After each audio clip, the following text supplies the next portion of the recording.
Hindi alam ng lahat na meron tayong OFW Hospital sa San Fernando, Pampanga. Ito ang kauna-unahang ospital na para sa OFW at kanilang mga pamilya. At as of this year, meron na po tayong halos 86,000 na beneficiaries. Nagsimula na ang pag-construct ng Cancer Care Center ng OFW Hospitals. Meron tayong tinatawag na OFW Lounge sa Terminal 1 and 3. At bawat isa sa kanila ay nagkaroon na ng almost 600,000 visitors per lounge. No? So, halos 1.2 million.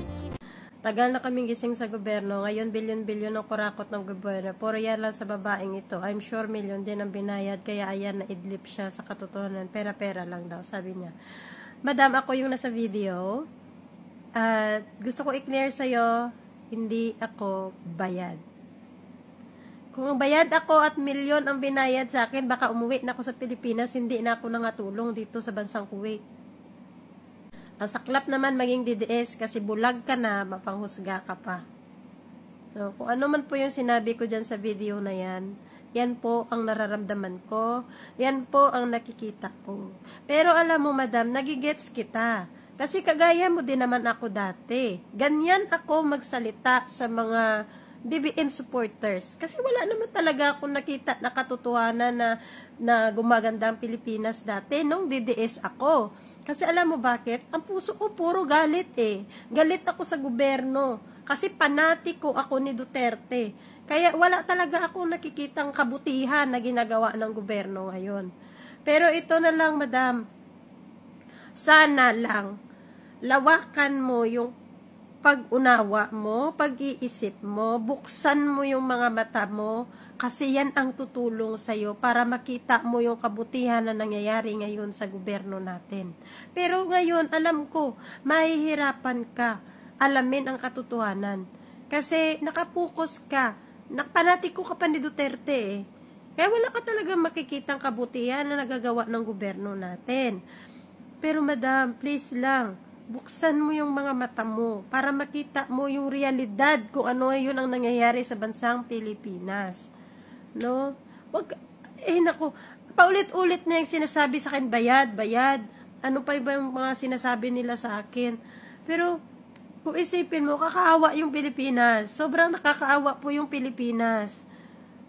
Pilipino ka, parehas lang tayo. Parehas lang tayong Pilipino na naghahangad ng isang bansa na maunlad. Ngayon, unti-unti nang nililinis ni Bongbong Marcos yung bansa natin. Nililinis niya yung kalat na iniwan ni Duterte. Aminin man natin sa hindi, masaktan man tayo kung masaktan, pero yung realidad, may ginawa talagang hindi maganda si Duterte sa Pilipinas. Kagaya mo masakit sa akin. Nung time na nalaman ko, nalilink sila sa droga, mga Duterte, ang sakit sa pakiramdam ko, kasi kagaya mo, nilaban ko din siya. Nakikipag-away din ako, nakikipagtalo din ako. Pero ito na yung realidad eh. Kahit kailan, madam, yung mali, hindi yan magiging tama. Hindi magiging tama yan kahit kailan. Sana lang buksan mo yung mga mata mo. Lagi kong sinasabi sa mga video ko, kagaya ko, DDS ako, nag-research na lang ako kasi wala na maasahan sa mga vlogger.